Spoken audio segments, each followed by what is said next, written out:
Hello guys and welcome to coding Roman. तो आज के इस वीडियो पर हम स्विच स्टेटमेंट के बारे में पढ़ने वाले हैं। सी प्लस प्लस में स्विच स्टेटमेंट किस तरह से यूज करता है आज के इस वीडियो पर क्लियर करने वाले हूँ। इससे पहले हमने इफ एल्स या फिर एल्स इफ कंडीशंस क्या होता है वो देखे है।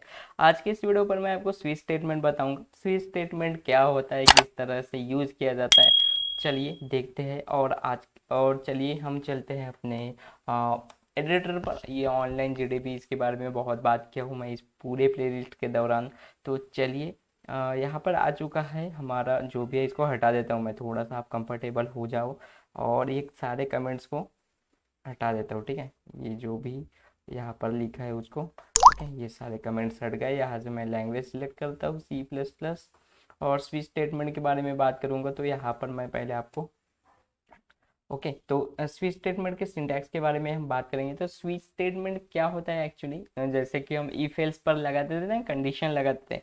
इफ में अगर कंडीशन लगा लिए, वो कंडीशन अगर ट्रू होती है तो पर्टिकुलर स्टेटमेंट्स लेंगे, उसके बाद एल्स वाला अगर नहीं हुआ वो कंडीशन ट्रू तो फिर एल्स वाला पार्ट चलता था। एल्स इफ में क्या होता था कि हम दो चार कंडीशंस लगाते थे, उसके अकॉर्डिंग जो है वो वो पर्टिकुलर जो है कंडीशन काम करता था। स्विच स्टेटमेंट में क्या रहता है कि एक स्विच स्टेटमेंट एक स्विच कीवर्ड है, ठीक है। स्विच कीवर्ड रहता है, उसके अंदर आपको एक वेरिएबल डिफाइन करना पड़ता है। मैं सिंपली यहाँ पर सिंटैक्स की बात कर रहा हूँ अभी, ओके। और उसके बाद क्या करोगे आप, कर्ली ब्रेस लोगे। कर्ली ब्रेस पे आपको केसेस लिखने पड़ते हैं यहाँ पर, सिंपल सा, ठीक है।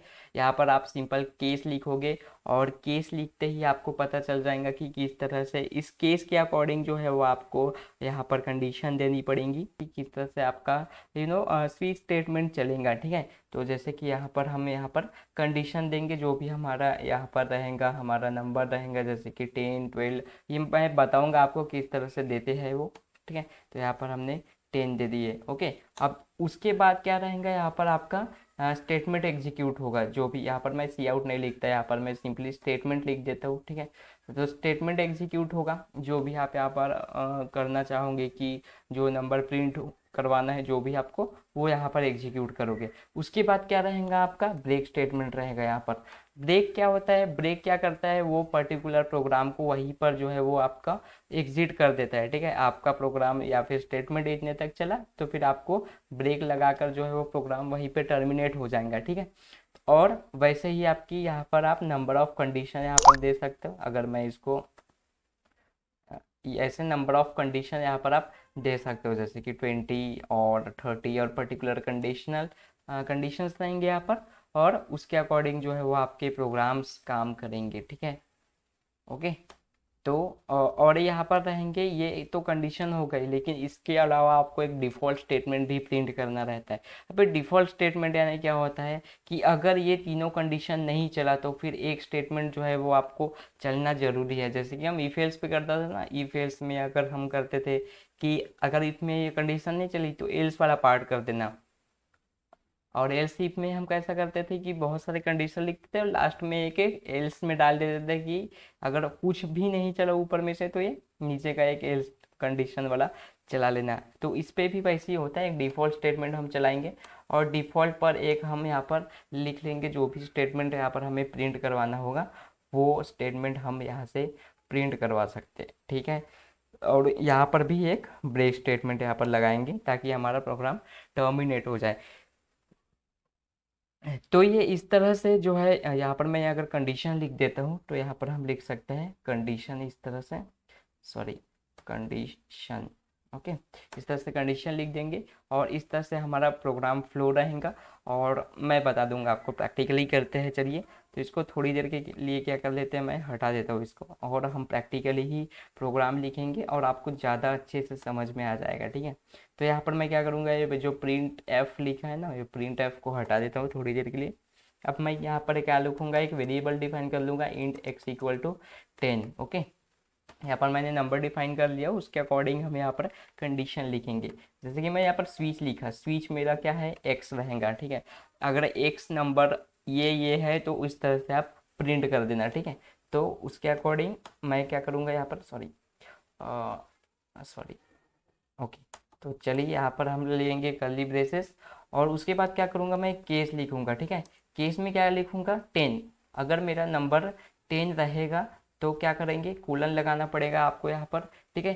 कोलन, उसके अंदर आपको जो है वो उसके बाद हमें जो हमारा कंडीशन है वो प्रिंट करेंगे, ठीक है। तो उसके बाद हमारा सी आउट लिखूंगा मैं एक, अगर ऐसा नहीं हुआ तो एक सी आउट कर देना, ठीक है।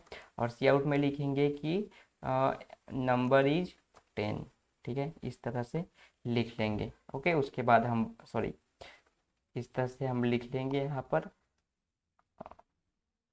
ओके, और यहाँ पर मैं एक क्या कर लूँगा, ब्रेक स्टेटमेंट लगा लेंगे हम यहाँ पर, ब्रेक स्टेटमेंट।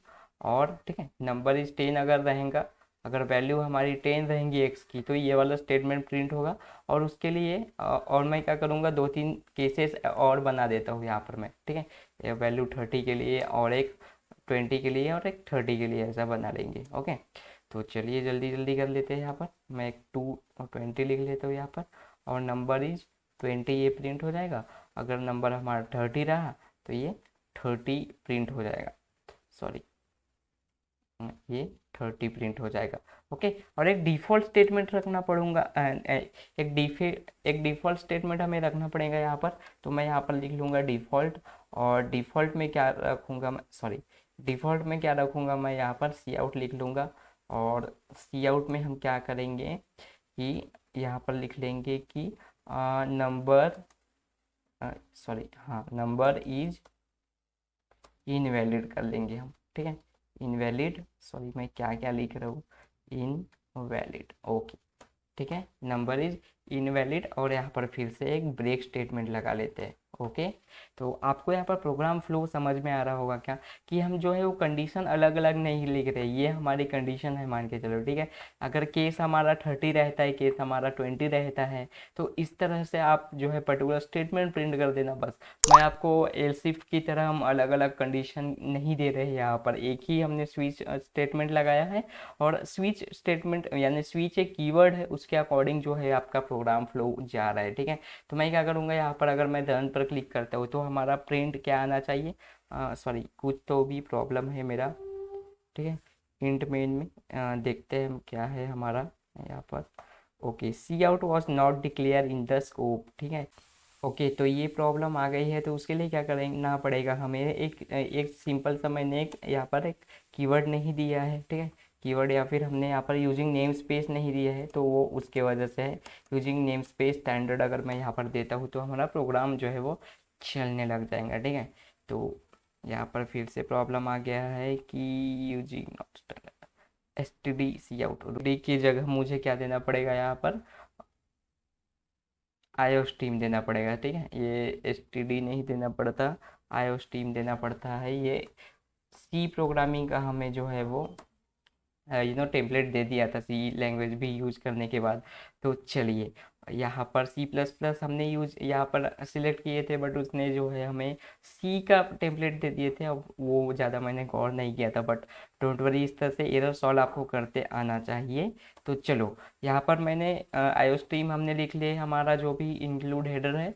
और यूजिंग नेम स्पेस स्टैंडर्ड, ये आप भूलना मत, ये बेसिक टेम्पलेट है सी प्लस प्लस का, ठीक है। तो चलिए, उसके अकॉर्डिंग हमने प्रोग्राम लिखे स्विच स्टेटमेंट।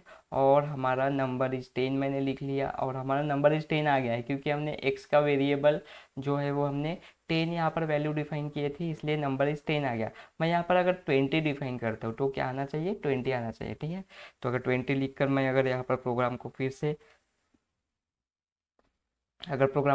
रन करता हूँ तो देखिए नंबर इज 20 आ गया। अगर मैं इसके अलावा अगर 20, 30, 10 के अलावा अगर मैं दूसरा नंबर प्रिंट करता हूँ तो क्या आना चाहिए, हमारा डिफ़ॉल्ट वाला स्टेटमेंट प्रिंट होना चाहिए। तो अगर मैं यहाँ पर 54 540 अगर करता हूँ तो मैं यहाँ पर नंबर इज इनवैलिड स्टेटमेंट आ गया है, यानी हमारा डिफ़ॉल्ट स्टेटमेंट भी यहाँ पर प्रिंट कर चुका है। तो इस तरह से स्विच स्टेटमेंट का स्विच स्टेटमेंट का यूज किया जाता है। आई होप यह समझ में आ गया होगा कि इस तरह से स्विच स्टेटमेंट यूज किया जाता है। और थोड़ा सा ये टेम्पलेट के बारे में याद रखना, आप जब भी आप प्रोग्राम लिखते हो तो थोड़ा सा इसके बारे में ध्यान देना कि किस तरह से किस पर आप प्रोग्राम लिख रहे हो, आपका हेडर क्या है, और यूजिंग नेम स्टैंडर्ड आपने यूज किया है हो कि नहीं, ये सारी चीज़ें आप पता लगा लेना। थोड़ा सा मिस्टेक हो गया, डोंट वरी।